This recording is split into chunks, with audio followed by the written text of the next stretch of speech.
Jello. The Jello Program, starring Jack Benny with Mary Livingston and Phil Harris and his orchestra. The orchestra opens the program with Shall We Dance?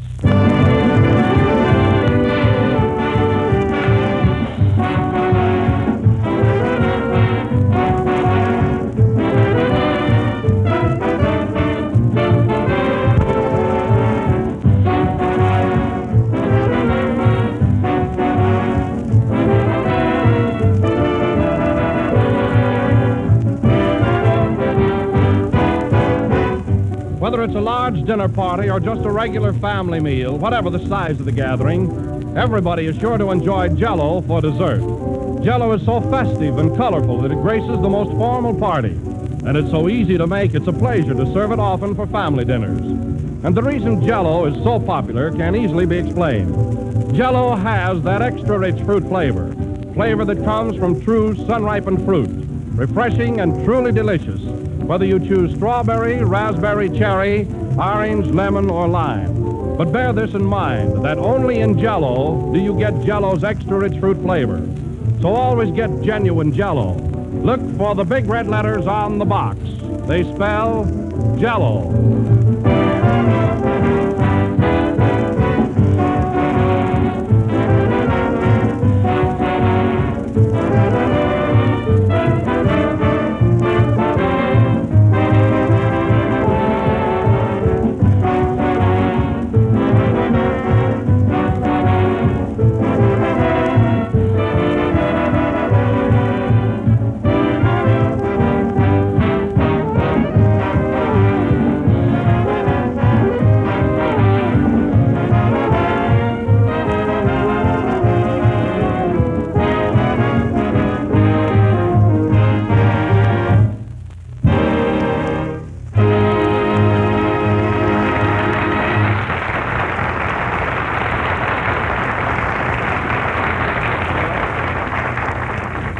That was Shall We Dance from the picture of the same name.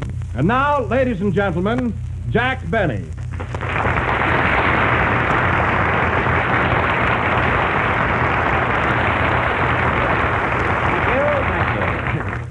Jello again. This is Jack Benny talking. And Don, I must say that was the stingiest introduction you've ever given me. Why, I snub people with more words than that. Well, to tell you the truth, Jack, it's getting toward the end of the season, and I'm running out of adjectives. Yes, I know how you feel, Don, and I don't blame you. We only have 6 more broadcasts, and believe me, I'm looking forward to my summer vacation. So where are you planning to go? Well, Don, I've decided to go to the Orient this year. Japan and China. You know, I've always wanted to see rice without old shoes.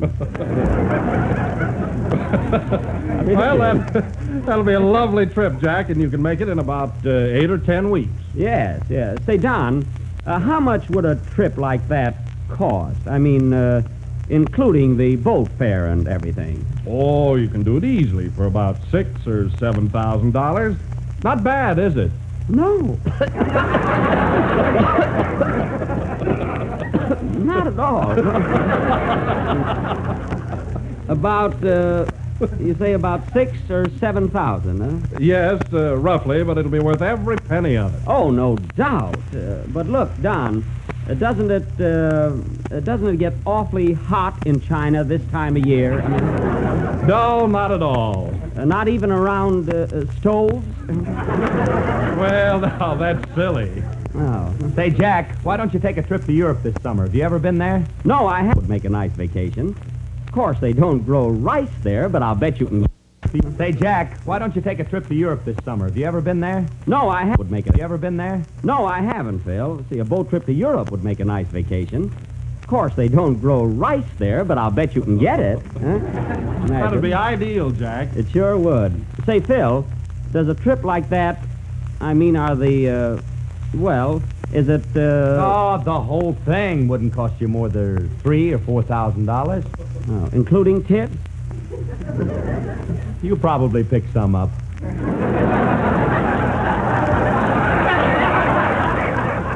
I'm leaving my violin home. Oh. You say that trip would cost about $3,000 or $4,000. Yes, and that's with your boat trip first class. Well, that's reasonable, isn't it? Yeah. First class, too. But of course, Phil, so many of my friends tell me it's much more fun going over second class. I know they say it's more enjoyable. It's cheaper, too. Oh, is it? Well, I heard there's very little difference between first and second class. Now, wait a minute, Jack. That's wrong. For one thing, second class has no swimming pool. Well, good heavens, Phil, who needs a swimming pool? You got the whole ocean. That's ridiculous.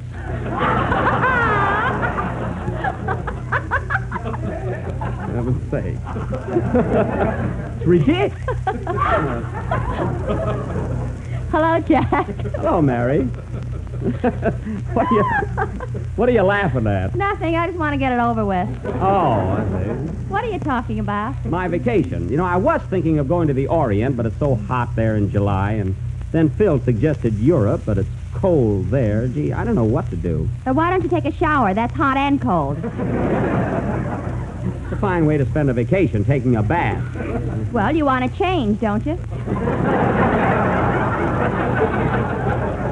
Well, yes. But not so radical. Is that so?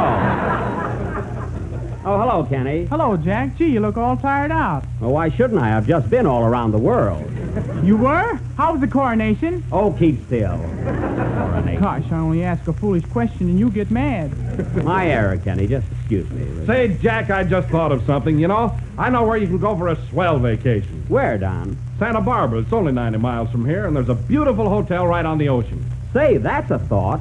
I understand it's nice and quiet there. I mean, I can get a real rest. And what a luxurious hotel. You'll love it. Oh, that's the spot. Don, would it, Oh, you can get a beautiful room there for $20 a day. Oh?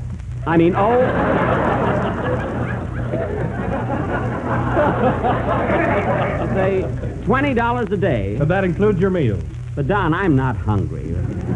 Besides, I hear it gets pretty chilly there on the ocean. You see, I'm susceptible. What's the matter, Jack? He's got a cold in his pocketbook. He must have opened it in a draft. You mean during the draft, and that was in 1917, folks. Now, wait a minute. Wait a minute, Phil. You got the wrong idea. I just don't know where to spend the summer. You'll spend it at home if you don't spend some money. I'm not worried about the money. I'm not worried about anything. I just want to take a vacation, that's all. A vacation. Well, you can take one right now. I'm going to sing. Well, go ahead. And for 2 cents, I'd go to Ocean Park. You must think you're a letter. Oh, sing.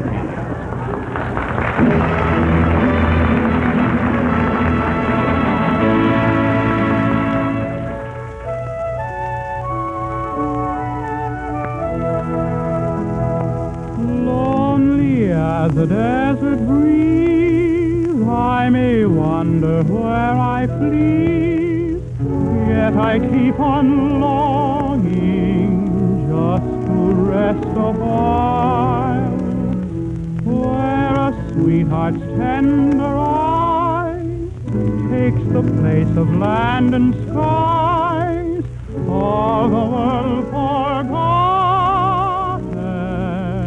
in one woman's smile. One alone to be my own, I alone to know her caresses, one to be eternally the one my worshipping soul possesses.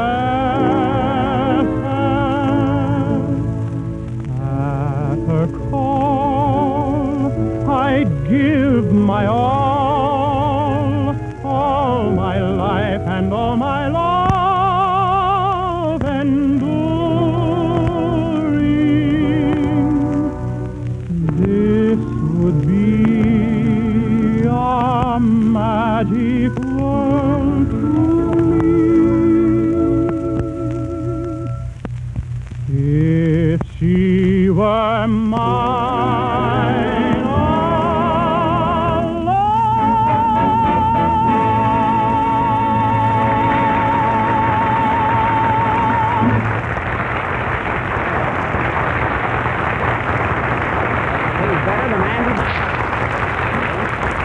He really does.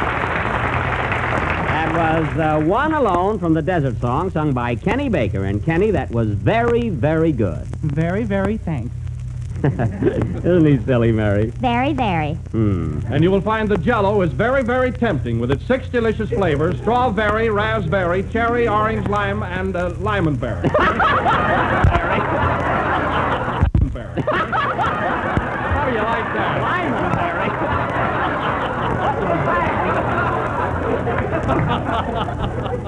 He needs about 4 more years of that. Don, can you do anything with the big red letters? Yes, look for them on each and every box. Wow! Now, Don, that was Cleberry.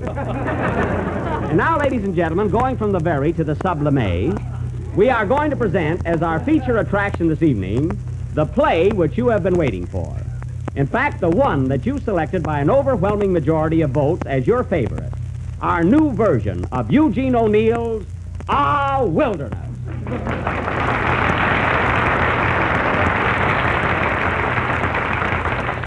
You see? Now, I will play the part of the stern old father. Mary will be the stern old mother. And Kenny will be our son who is always stirring up trouble. That's good. See, I ad-libbed that one. I got it in my script, too. Copycat. I had it too, but I rubbed it out. Kenny, don't be so hypercritical. Never mind, let's go on with our play. Where's Andy Devine? I rubbed him out too. Kenny, don't be so hypercritical. Kenny, don't be so hypercritical. You didn't ad-lib that one. Never mind, let's go on with our play. Where's Andy Devine? I rubbed him out too. Oh, hey, Andy! Here I am bucking around to go. That's fine. Now, Andy, you can play the role of Kenny's uncle. Oh, gee whiz, ain't you got no kissing part? No. Shucks, and I got my lips all puckered up. Well, that takes care of the lips, or the cat. I'm sorry I haven't a part for you, Don. Oh, that's all right. I'll just sit around. You don't feel hurt about it, do you? No, I'm just terribly wounded. Oh, well, I'm sorry. You got a right to kick after that first plug you gave her. Now, this play will go on. Hey, what about me? Am I in this thing or not? No, Phil, you threw spitballs at me last week, and this is your punishment. So I haven't got a part in the play, huh? No, you haven't. Well, if you hear a knock on the door, watch out. Now, listen, Phil. We're attempting real art tonight. And if you do one single thing to detract from or mar this drama, as sure as there is a sky above us, I will thrash you to within an inch of your orchestra. Don't get that close or they'll slug you. Well, anyway, folks, immediately after the next number, we will take you to that little town of Drop Stitch, Connecticut, and present our modest little masterpiece, Our Wilderness. Say, Jack, What? do I have to be Kenny's mother? Yes, I have to be his father, don't I? That's what I'm complaining about. Oh, all right.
Will Bite You If You Don't Watch Out, played by Phil Harris and his orchestra. And now we bring you our version of Our Wilderness by that great American playwright, Eugene R. Neal.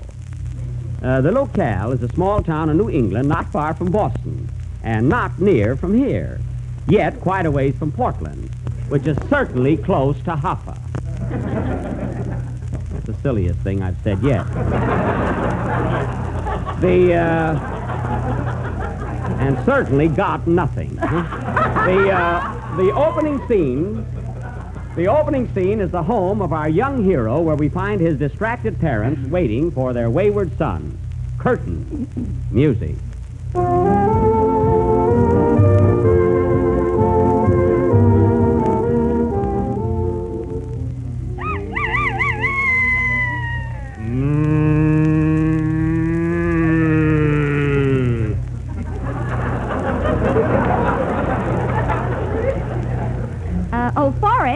Forrest?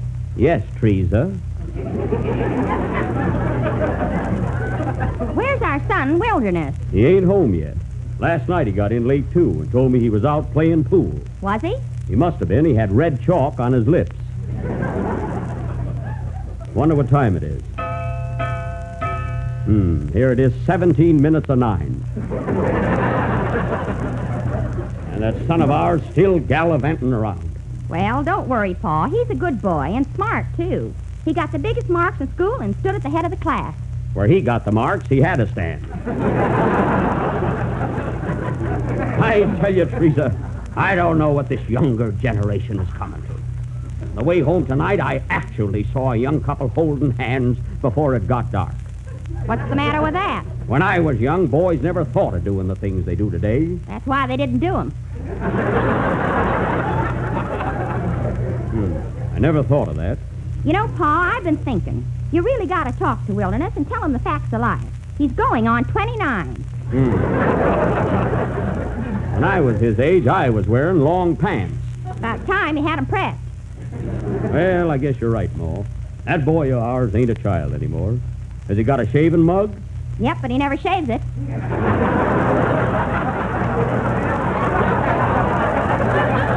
Oh. You know, Pa, I had suspicion for a long time he's raising a beard. Well, if we can trick him into washing his face, we'll find out. I wonder what time it is. 9:14, and he ain't home yet. I'd put a lamp in the window if the window was clean. Confound that boy. Who's there? Paul Revere, the British are coming. That was over 100 years ago. I told my horse that, but he talked me out of it. Must be riding pompoon. Well, Teresa, you better get to bed. I'll wait up and talk to Wilderness. I'll wait up, too. We may have to gang up on him. That's right. Who's that? Forrest! Oh, Forrest! What is it, Uncle Ferncliff? I got bad news for you. You know that Thompson gal who wears high heels and puts ketchup on her fingernails? You mean Annabelle Thompson? That's the filly! Well, what about her? What about her? Forrest, that son of yours has been writing her letters. My son writing her letters? I don't believe it. That's Ripley's worry. Quiet. Be careful what you say, Ferncliff. I found one of them letters, and here it is. You did, eh? Well, read it. Read it. It says, Dear Annabelle. Wait. I can tell from them words. This ain't going to be fit for no woman's ears.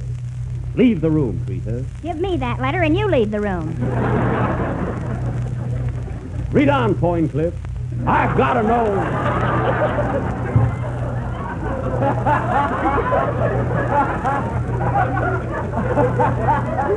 It says... I got to know what's in it. Well, it says, Dear Annabelle, roses are red, violets are blue, sugar is sweet, and so are you. Yours truly, Wildernut.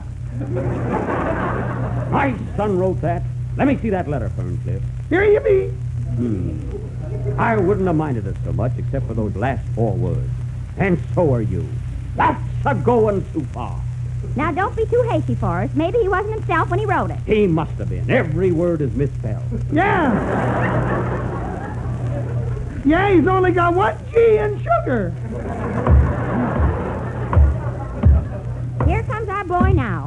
You must talk to him. Aw, Father. Aw, Mother. Aw, Wilderness.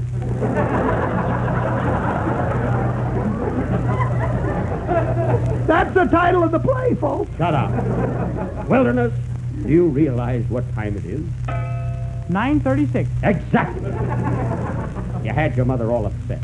Why, she was a-walking up and down in her bare feet with tears in her eyes. And why? There were tacks on the floor. Good heavens, is there a tax on that, too?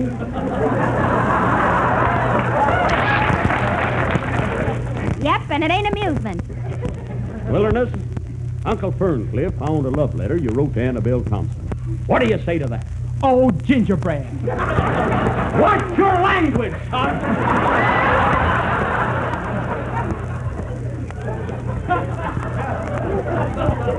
Did you have a drink before you came home? Yes, Father, a malted milk.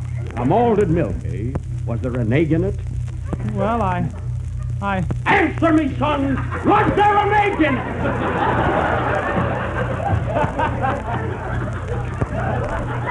Yes, Father. Oh, Forrest! Control yourself. that's the last straw. But I couldn't help it, Father. I couldn't help it. I was driven to it. I don't care how you got there. There's no excuse. Oh, Pa, you don't know the aches of a lonely heart. I asked Annabelle for her hand, and she told me to go jump in the lake. Did you, son? Yes, but it wasn't there. You better be careful, my boy. I knew many gals when I was a young man. Oh, but your mother was different. Yeah, she got hooked. I know how you feel, son. When I first proposed to your ma, she turned me down. Then I felt so bad I drank a glass of iodine. Was there an egg in it? Leave the room, Teresa. I'm going to have a talk with Wilderness about the facts of life. I hope you learned something. Come here, son. You're going on 29 and approaching manhood. And there are a few things you ought to know. What is it, Dad? Wait a minute.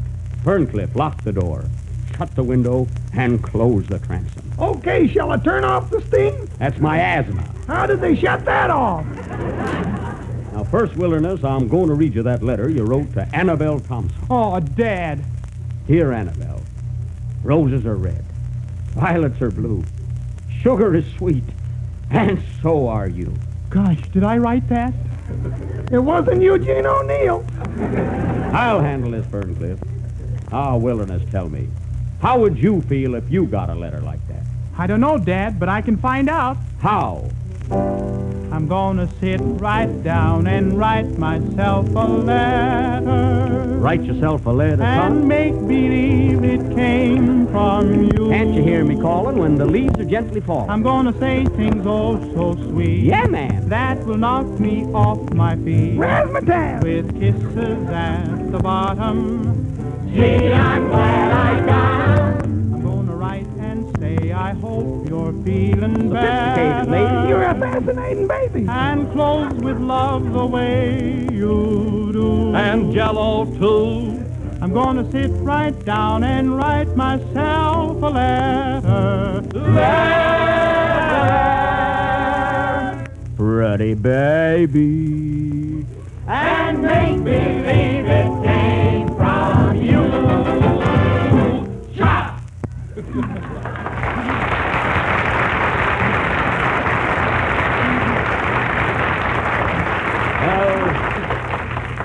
Are you going to take an encore, son? No, Father. Then sit down while I tell you the facts of life.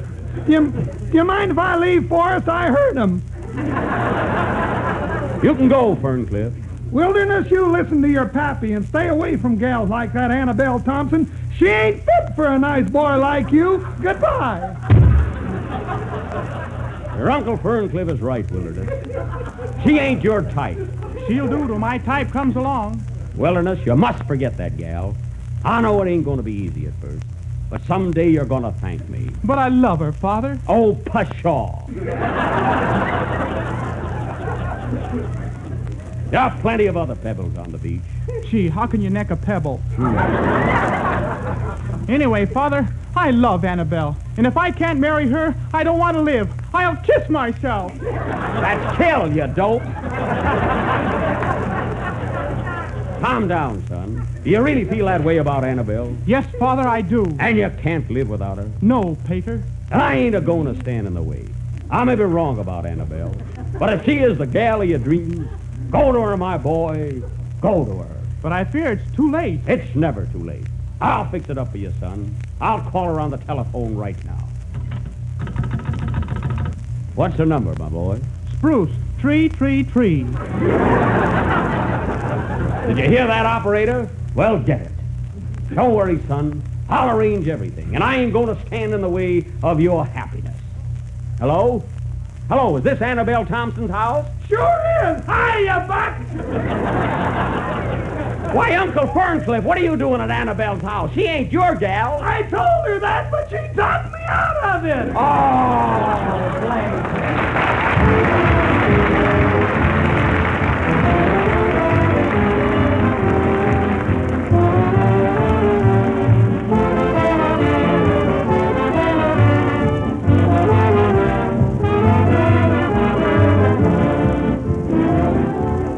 Everybody, young and old, enjoys dessert, and here's a dessert that will make a tremendous hit.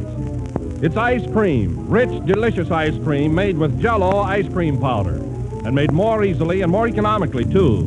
For when you use Jello ice cream powder, you actually use less cream and get more ice cream. All you do is combine a package of Jello ice cream powder, some sugar, milk, and cream, and you make it right in the freezing trays of your refrigerator. In just a short time, you'll have a quart and a half of extra delicious mellow ice cream, the old-fashioned creamy kind. And if you prefer, you can use an ordinary hand freezer and get the same delicious results.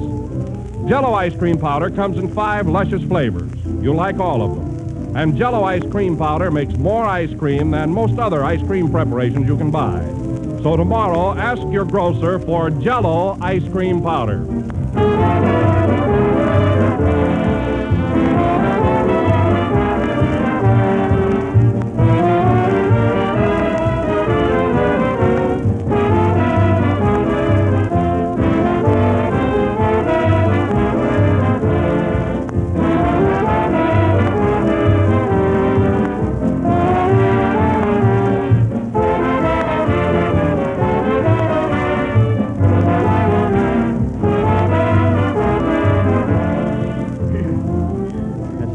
Number of the 33rd program in the new Jello series, and we'll be with you again next Sunday night at the same time.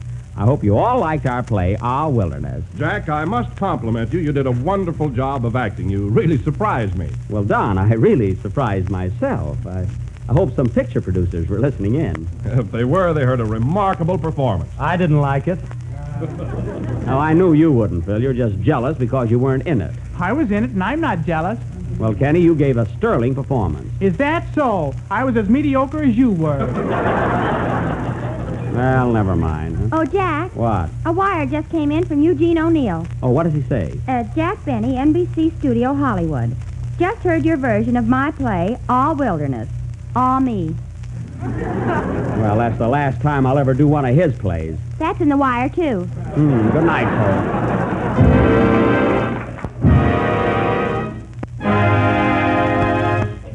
J-E-L-L-O.